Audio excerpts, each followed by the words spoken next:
पितृपक्ष, जिसे हम श्राद्ध भी कहते हैं, हिंदू धर्म में अपने पूर्वजों को सम्मान देने का एक खास मौका होता है। ये समय हर साल आता है जब हम अपने पितरों को याद करते हैं और उन्हें श्रद्धांजलि अर्पित करते हैं। ये पर्व आश्विन महीने की पूर्णिमा से लेकर अमावस्या तक चलता है।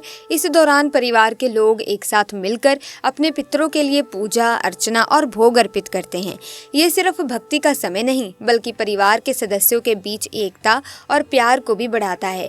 पितृपक्ष में कुछ खास बातों का ध्यान रखना जरूरी होता है ताकि हम अपने पितरों को सही तरीके से श्रद्धांजलि दे सकें। पितृपक्ष का समय सभी के लिए बेहद खास होता है। बच्चे हो या बड़े, हर किसी को कुछ विशेष सावधानियों का ध्यान रखना चाहिए। शास्त्रों में बताया गया है कि इस दौरान कुछ चीजें ऐसी हैं जिन्हें भूलकर भी नहीं खाना चाहिए। न केवल इनका सेवन करना वर्जित है, बल्कि पितरों या ब्राह्मणों को इनका भोग लगाना भी भारी पड़ सकता है।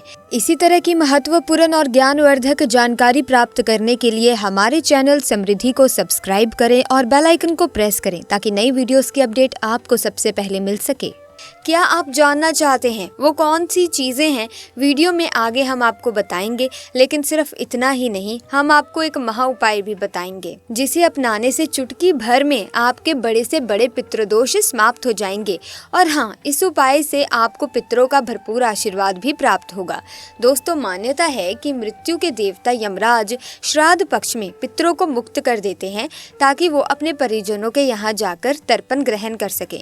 दोस्तों, पितृपक्ष में ओम नमः शिवाय का जाप करने से हमारे पूर्वज प्रसन्न होते हैं और उनकी आत्मा को शांति मिलती है। दोस्तों, हिंदू पंचांग के अनुसार भाद्रपद मास की पूर्णिमा तिथि पर पितृपक्ष आरंभ होते हैं, जो आश्विन मास की अमावस्या, जिसे सर्वपितृ अमावस्या भी कहा जाता है, उस दिन समाप्त होते हैं। इस बार पितृपक्ष 17 सितंबर दिन मंगलवार से आरंभ होकर 2 अक्टूबर दिन बुधवार को समाप्त होंगे। दोस्तों, भाद्रपद पूर्णिमा पर पितृलोक धरती पर आ जाते हैं और 16 दिनों तक श्राद्ध तर्पण पिंडदान ग्रहण करके अमावस्या की रात्रि को पितृलोक चले जाते हैं। दोस्तों, इसीलिए ये 16 दिन पूर्ण रूप से पितरों को समर्पित होते हैं। इन 16 दिनों में पितरों की आत्मा की शांति के लिए पिंडदान, श्राद्ध तर्पण कर्म किए जाते हैं। पितरों के लिए श्रद्धा से कुछ समर्पित करना ही श्राद्ध कहलाता है। ये 16 दिन पितरों को प्रसन्न कर पितरों की कृपा प्राप्त करने के लिए बहुत ही खास माने जाते हैं। दोस्तों, जैसा कि आप सभी जानते हैं कि पितृपक्ष के दौरान कोई भी शुभ और मांगलिक कार्य नहीं किए जाते। शास्त्रों में पितृपक्ष के कई नियम बताए गए हैं। अगर उन नियमों का पालन ना किया जाए तो इससे पितृदोष लगता है और पितृदेव नाराज हो जाते हैं। पितृपक्ष के दौरान शुभ और मांगलिक कार्य करने के साथ ही कुछ ऐसी चीजें भी होती हैं जिनका सेवन पितृपक्ष के दौरान भूलकर भी नहीं करना चाहिए।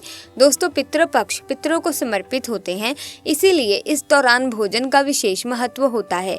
इस दौरान पितरों के लिए भोजन निकाला जाता है, ब्राह्मण भोज कराया जाता है और पंचवली भी दी जाती है। लेकिन शास्त्रों में कुछ ऐसी चीजों के बारे में बताया गया है जिन्हें पितृपक्ष के दौरान भूलकर भी नहीं खाना चाहिए। कुछ ऐसी चीजें होती हैं दोस्तों जिनका ना तो पितृपक्ष के दौरान सेवन करना चाहिए और ना ही पितरों को या ब्राह्मण को इन चीजों का भोग लगाना चाहिए।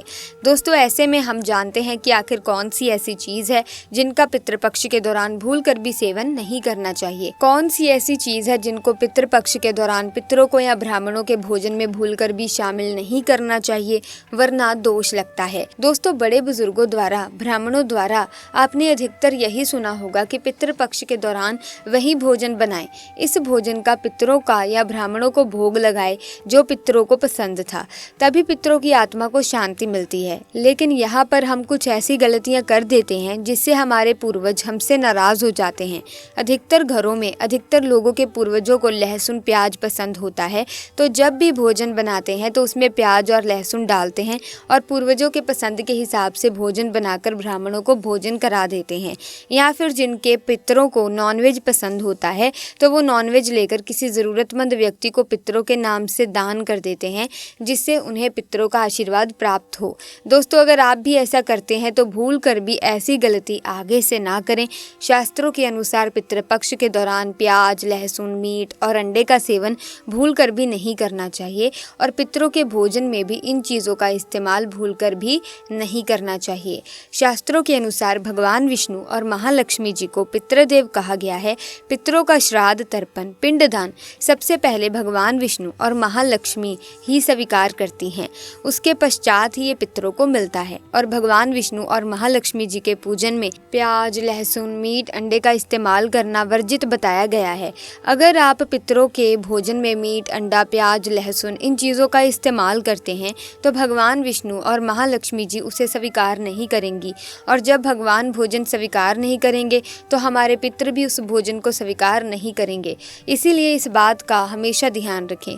दोस्तों, श्राद्ध पक्ष के दौरान पितरों के नियमित जो भोजन बनाएं या ब्राह्मण को भोजन कराने के लिए भी जो भोजन बनाए वो बिना प्याज, लहसुन और मीट, अंडे का बनाएं और ना ही पितरों के नाम का ऐसा भोजन आप किसी ज़रूरतमंद व्यक्ति को दान दें। श्राद्ध पक्ष के दौरान पितरों के लिए जो भोजन आप बनाएं वो बिना प्याज और बिना लहसुन तथा बिना मीट, अंडे का होना चाहिए। ये सभी सामग्री शुद्ध भोजन में नहीं डालनी चाहिए, घोर पाप लगता है। पितृदेव क्रोधित हो जाते हैं। दोस्तों, इस बात का आप खास ध्यान रखें। पितृपक्ष के दौरान आप भी प्याज, लहसुन और मीट, अंडे का इस्तेमाल भूलकर भी ना करें।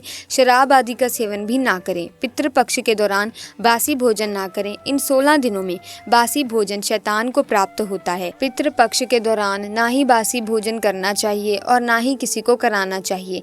कोई ज़रूरतमंद व्यक्ति अगर आपके द्वार पर आए तो उसे भी आप बासी भोजन ना दें। शास्त्रों में बताया गया है कि पितृपक्ष के दौरान पितृ किसी भी रूप में द्वार पर आ जाते हैं और अगर ऐसे में आप पितरों को बासी भोजन देंगे तो इससे आपको पितृदोष लगेगा। इसीलिए इस बात का विशेष ध्यान रखें, ना तो आप बासी भोजन करें और ना ही किसी को दें। साथ ही दोस्तों, पितृपक्ष के दौरान अपने खुद के लिए नए वस्त्र नहीं खरीदने चाहिए। इन 16 दिनों में आप वस्त्रों का दान कर सकते हैं पर अपने लिए कभी भी वस्त्र ना खरीदें। इस दिन नए वस्त्र खरीदना अशुभ माना जाता है। पितृपक्ष के दौरान पति पत्नी को दूरी बनाकर रहना चाहिए क्योंकि इस दौरान हमारे पितृदेव हमारे घर के अंदर ही हमारे आसपास मौजूद रहते हैं और अगर आप ऐसा करेंगे तो हमारे पितृ नाराज होकर चले जाएंगे। पितृपक्ष के दौरान घर में रोना नहीं चाहिए, इससे भी पितृदोष लगता है। इन 16 दिनों के अंदर खुशी खुशी पितरों का स्वागत करना चाहिए और उनका आशीर्वाद प्राप्त करना चाहिए। दोस्तों, पितृपक्ष में पितरों का भोजन बनाते समय भोजन में चावल, दाल, रोटी ना बनाएं। पितरों के लिए सदैव पक्का भोजन जैसे कि पूड़ी, कचौड़ी, पराठे इत्यादि बनाए जाते हैं। हलवा पूरी बनाए जाते हैं और खीर आदि बनाई जाती है। पितरों को खीर बहुत पसंद आती है। खीर खाकर हमारे पितृ हमें ढेरों आशीर्वाद देते हैं। पितृपक्ष के दौरान आप स्वयं दाल, चावल, रोटी आदि खा सकते हैं पर पितरों को ये चीज़ें ना दें। लेकिन याद रहे, पितरों के लिए जो भोजन बनाएं, ब्राह्मणों के लिए जो भोजन बनाएं वो पका ही बनाएं। जैसे खीर, पूरी, मूंग दाल की कचौड़ी, दही, जलेबी इन चीज़ों को आप बना सकते हैं। लेकिन याद रहे, पितृपक्ष के दौरान घर में मसूर की दाल नहीं खानी चाहिए। शास्त्रों में इसे वर्जित बताया गया है। दोस्तों, मसूर की दाल के अलावा पितृपक्ष के दौरान काले नमक, काले जीरे का सेवन भी नहीं करना चाहिए और ना ही ब्राह्मण के भोजन में इन चीज़ों को शामिल करना चाहिए। पितृपक्ष के दौरान मूली, लौकी, खीरा और सरसों का साग ना तो खाया जाता है और ना ही खिलाया जाता है। श्राद्ध पक्ष में इन चीज़ों को खाना और खिलाना दोनों ही वर्जित होता है। श्राद्ध पक्ष के दौरान पितरों के भोजन में नींबू नहीं डाला जाता। आप स्वयं नींबू का सेवन कर सकते हैं लेकिन पितरों के भोजन में, ब्राह्मण के भोजन में नींबू ना डालें।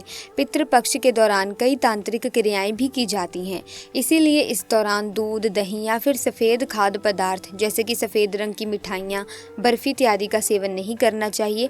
लेकिन हाँ, चीज़ें आप अपने घर में ही बनाकर खा सकते हैं। दोस्तों, पितृपक्ष के दौरान गाय के दूध का सेवन करने से बचना चाहिए, खास तौर पर वो गाय जिसने हाल ही में बच्चे को जन्म दिया हो। ऐसी गाय के दूध का सेवन भूलकर भी ना करें।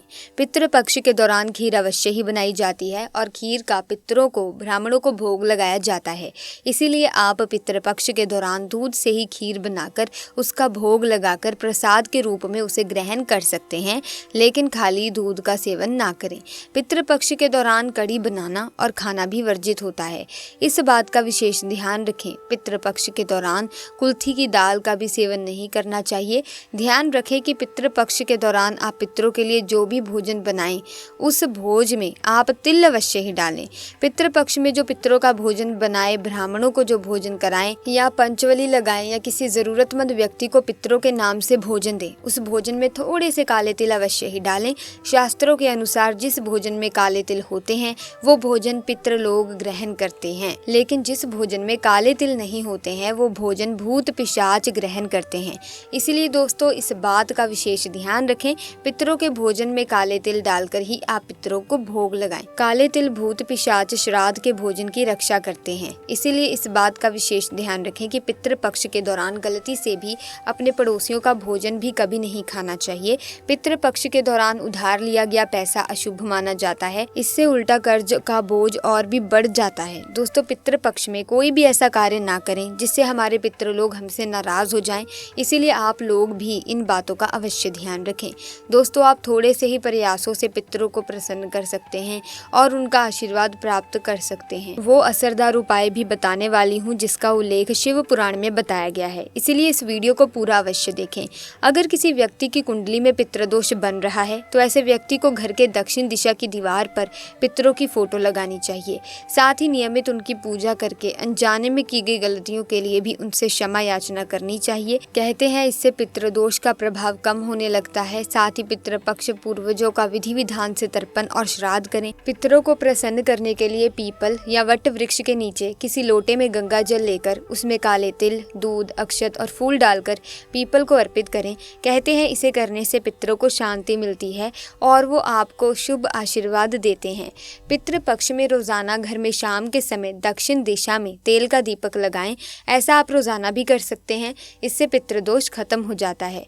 पितृदोष से मुक्ति पाने के लिए आपको पितृपक्ष के 16 दिनों तक शिवलिंग पर नियमित रूप से जल अभिषेक करना चाहिए। ऐसा करने से आपको काफी ज्यादा फायदा देखने को मिलेगा, वहीं पितृदोष से भी मुक्ति मिलेगी।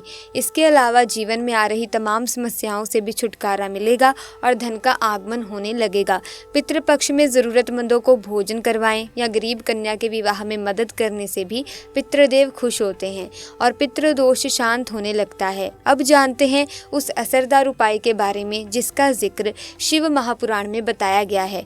पितृपक्ष के दौरान सबसे पहले आपको एक कटोरी में चावल, बेलपत्र और दुर्वा बांधकर पानी के घड़े के पास रख देना है। कहते हैं ऐसा करने से भी पितृदोष से मुक्ति मिलती है। इतना ही नहीं, पितृदेव भी अपने लोगों से खुश रहते हैं और उनके जीवन की तमाम समस्याओं को दूर करने में मदद करते हैं। अब आप सोच रहे होंगे कि चावल की कटोरी को रखने के बाद उस कटोरी में रखे हुए चावल, बेलपत्र और दुर्वा का क्या करना है। तो आपको बता दें कि 2-3 दिन बाद कटोरी में बंधा हुआ बेलपत्र और दुर्वा शिवजी के शिवलिंग पर अर्पित कर दें और चावल को अपने घर में छिड़क दें, तभी आपको इस उपाय का फायदा देखने को मिलेगा। तो दोस्तों ये थे पितृदोष से छुटकारा पाने के कुछ असरदार उपाय। हम आशा करते हैं कि आज की इस वीडियो में बताए गए उपाय, बताई गई सावधानियां और दी गई जानकारी आपको अच्छे से समझ में आ गई होगी। लेकिन फिर भी अगर आपका कोई प्रश्न है तो आप कमेंट सेक्शन में हमसे पूछ सकते हैं, हम आपके प्रश्नों का उत्तर जरूर देंगे। और दोस्तों एक खास बात जो आपको ध्यान में रखनी है वो मैं आपको बता देती हूँ। इनमें से आप कोई भी उपाय करते हैं या कोई भी नियम का पालन करते हैं तो ध्यान लगाकर सच्चे मन से कीजिएगा। सच्चे मन से किया गया पूजा पाठ ही सफल रहता है, उसका ही फल मिलता है। तो ऐसे में हम आपसे यही कहेंगे कि आप कोई भी नियम का पालन करें, किसी भी प्रकार का व्रत रखें, कोई सा भी उपाय करें, तो दोस्तों आप उन कार्यों को पूरी श्रद्धा से, दिल से कीजिएगा और विश्वास से कीजिएगा, तो आपके कार्य निपुण जरूर होंगे। हर चीज़ सफल हो जाएगी, जो आपकी इच्छा है, मनोकामना है, वो पूरी हो जाएगी और किसी भी प्रकार का आपको दोष नहीं लगेगा, खासकर पितृ दोष नहीं लगेगा अगर आप नियमों के अनुसार कार्य करेंगे, कोई भी उपाय करेंगे। तो दोस्तों वीडियो में बस इतना ही। जानकारी अगर ज्ञानवर्धक लगी है तो आप इस वीडियो को लाइक अवश्य कीजिएगा, ज़्यादा से ज़्यादा इसे शेयर भी कीजिएगा ताकि ये महत्वपूर्ण जानकारी बाकी लोगों तक भी पहुंच सके। और इसी तरह की और भी जानकारी प्राप्त अगर आप करना चाहते हैं, अगर आप ज्योतिष शास्त्र में बताए गए उपायों को जानना चाहते हैं, समझना चाहते हैं और अपनी जो भी आपकी परेशानी है उससे छुटकारा पाना चाहते हैं, तो चैनल को सब्सक्राइब करके बेल आइकन को प्रेस कीजिए ताकि नए वीडियोस की अपडेट आपको मिलती रहे। तो हम आपसे जल्द ही मिलेंगे, तब तक के लिए धन्यवाद।